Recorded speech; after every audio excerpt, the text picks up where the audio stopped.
Dia, seja bem-vindo. Obrigada. Antes da gente falar do nosso assunto, que é tumores, né, cerebrais, nós vamos responder a pergunta da Elisângela. Ela pergunta o seguinte: o esposo dela teve uma queda, caiu sentado e perdeu a visão. Após 3 horas, voltou a visão e ela quer saber se pode ter sido só por causa do tombo, só por causa da queda, é isso? Certo. Assim, ó, eu gostaria de saber também a idade dele, né, pra gente raciocinar em cima. Mas pode ter sido duas coisas. Ou uma concussão cerebral. Concussão é quando sacode o cérebro, por exemplo, né? E ele, por minutos, assim, ele sai do ar, né? E geralmente, quando estica o nervo óptico, pode acontecer isso. Já. Né? Por quedas, até por um balanço muito forte, né? Ah, é? E a outra coisa, ele pode ter tido uma deficiência de sangue no cérebro, né? E aí ter levado a queda. É aí que ele caiu sentado. Né? Ah, pelo fato de cair sentado, justamente, né? Justamente. Daí, provavelmente, uma dessas duas coisas ocorreu. Pode ter sido perdida a visão um pouco antes de cair ainda. Se ele caiu sentado, não houve trauma, certo? Então foi só uma concussão, uma mexida no cérebro. Agora, ele pode ter acontecido o contrário, ele pode ter tido um distúrbio pressórico, né? E diminuir a circulação cerebral pro olho, pro nervo do olho. E aí acometer e ele cair por causa disso. Tá certo. O nosso assunto hoje são tumores cerebrais. Primeiro de tudo, doutora Aramis, quando a gente fala de tumores, eu não sei se tem nada a ver, né? Vou perguntar, tô aqui para isso. Tumores tem a ver com... A gente fala de tumor e já lembra de câncer, né? Isso. É a mesma coisa? Vamos tentar explicar assim. Isso é muita coisa. Quando se fala de tumores é bem... Tumor eu precisava de alguns dias para falar sobre tumor aqui, né? Então, mas assim, só para você ter uma ideia, tudo é tumor, certo? Tá. Todo o processo expansivo no cérebro, tá? A gente chama de tumor. Tá? Então, seja ele benigno ou maligno. Tá? Então, uma tumoração. Tumoração não quer dizer que você tenha câncer. Entendeu? Tá. Falar, tem uma tumoração, ou seja, tem um processo expansivo crescendo intracraniano, dentro do cérebro. Tá? Agora, quando você se refere em tumor maligno, daí você já usa uma outra palavra, que se chama neoplasia. Então, aí seria o câncer. Tá? Então, ela pode ser mais maligna ou menos maligna. Né? Então, ela pode ser bem diferenciada ou menos diferenciada. Pode ter o grau 1 até vários graus, né? Certo? Quando se trata de cérebro, a gente pode falar em tumor cerebral em 2 tipos, assim, que são bem comuns, né? Que é o meningioma, que seria um exemplo típico de um tumor benigno, tá?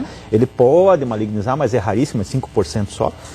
E existe outro tumor que já seria maligno, que seria o astrocitoma. O astrocitoma, que é um tumor bem comum no cérebro, são os gliomas, né? Então fazem parte da classificação dos gliomas. Eles podem ser grau 1 e grau 2, são tidos de baixo grau, que eles são tidos como potencialmente, são benignos, mas potencialmente malignos, certo? Porque eles podem chegar a grau 3 e grau 4, né? E o grau 1 e grau 2 geralmente tem cura, né?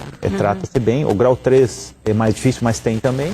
E o grau 4 já é mais difícil. E o que se dá esses tumores? É pelo que a gente se alimenta? O que acontece? São vários fatores, mas o fator importante é o fator genético.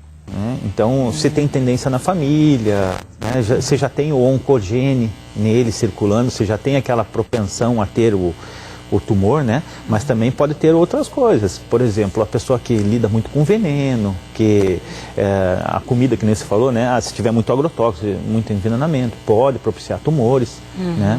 Então, são vários os fatores, assim. Joia.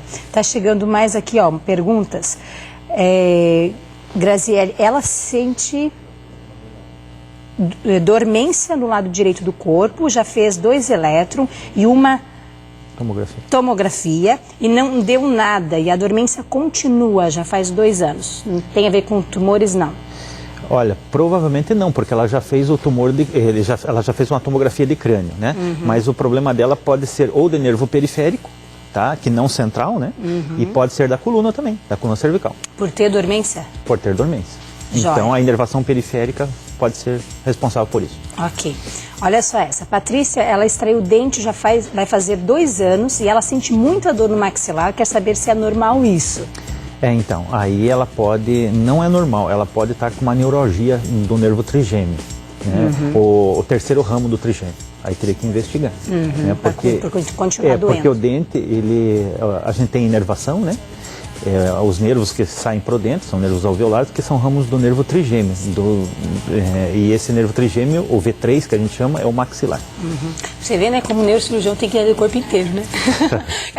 As perguntas aqui não tem a ver com os tumores, mas são curiosidades que as pessoas têm em casa. E seja, tá na cabeça, tá aqui, tudo é ligado realmente, né, doutora Aramis? E a gente falou, né, em público que se eles tivessem qualquer dúvida pode mandar sobre pra neurocirurgia, gente. A gente está respondendo aqui, legal. Agora, voltando ao nosso assunto de tumores, o tratamento disso tudo, como são vários tipos? Vamos falar o seguinte, vamos falar conseguir entender.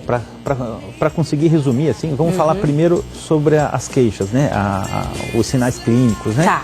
Então, a dor de cabeça seria importante, tá? Aquela dor de cabeça que varia, geralmente aquela dor de cabeça ao acordar, né, ao despertar, ou aquela dor de cabeça noturna que acorda a pessoa, né, ou sensação de cabeça cheia de pressão intracraniana, às vezes a dor de cabeça quando ela tem ao evacuar ou fazer esforço, né, também a gente tem que pensar em tumor, que é processo expansivo. Então, aumentou a pressão intracraniana, até mesmo numa tosse ou num esforço, pode estar relacionado.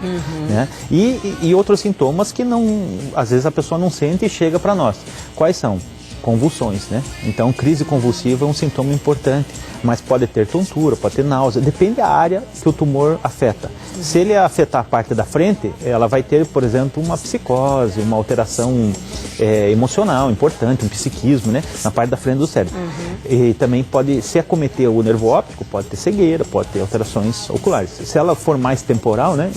Pode acometer o nervo do ouvido, dar bastante sintomas assim, como convulsões e alterações auditivas. Tá? E se for mais na parte posterior, ela pode ter alterações visuais, desequilíbrio e incoordenação motora. Então depende muito da área que afeta. Às vezes a parte temporal, que eu te falei, ela pode dar paralisias também. Ah, é? Nossa. E agora me diga uma coisa, se, por exemplo, a gente é criança, caiu, bateu a cabeça, a gente cuida muito, né, para as crianças não bater a cabeça quando é pequeno. Pode acometer isso mais tarde, um tumor, por uma batida de cabeça muito forte? Existem dois tumores que se dão por trauma. Tá? Um se chama osteoma, tá? Que é um tumor benigno, e outro se chama meningioma. O osteoma, ele nasce do próprio crânio, do próprio osso. Né? E o meningioma, ele nasce da meninge, daquela membrana que recobre o cérebro. Então, tem relação com trauma, tem relação com radioterapia. Mas que pode aparecer só daqui a anos? Pode aparecer daqui a uns 5 anos. Então tem que ter isso. O meningioma em si é um tumor que ele cresce lentamente, a maioria deles. Né? Tem os que crescem rápido, mas a maioria deles... Quantos tipos de tumores existem? São vários. Eu posso trazer uma lista aqui, a gente vai discutir aqui o dia inteiro. E quando é necessário fazer a cirurgia? A cirurgia depende do tipo. Se for uma neoplasia, se for um câncer, não importa o tamanho. Tem que fazer. Você tem que remover esse tumor, certo? Aí a remoção pode ser ou por cirurgia, a gente chama aberta, né? Ou pode ser por radiocirurgia, né? Por radioterapia. Agora, se for um processo expansivo, ou seja, qualquer tumor, mesmo sendo benigno, se ele exerce pressão sobre o cérebro, se ele exerce assim, um efeito massa, que a gente chama, ele tem que ser removido. Tirado também. Porque ele pode levar a isquemiar, né? A lesar órgãos normais e causar paralisias, ou cegueiras, ou etc. E convulsões. Ou seja, então quando a gente ouve falar de tumores, tem pessoas que têm, às vezes, assim, uma coisinha alta, isso também é tumor, então?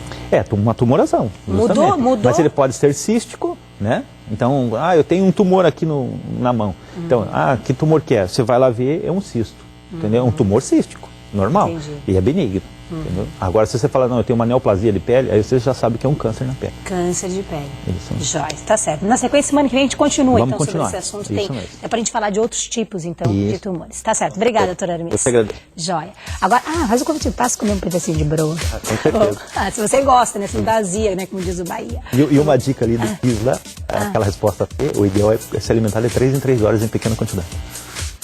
Vocês viram, né? Agora a gente não come nem nos horários certos, porque vai comer de 3 em 3 horas, né? Médico é sempre assim. Mas tudo bem, mas é o ideal, né? É o ideal. Porque o metabolismo fica funcionando, a gente gasta mais energias, isso tudo, né? A gente sabe tudo isso, mas não faz, né? É verdade. Obrigada, doutora Aramis. Eu que agradeço. Agora a gente vai lembrar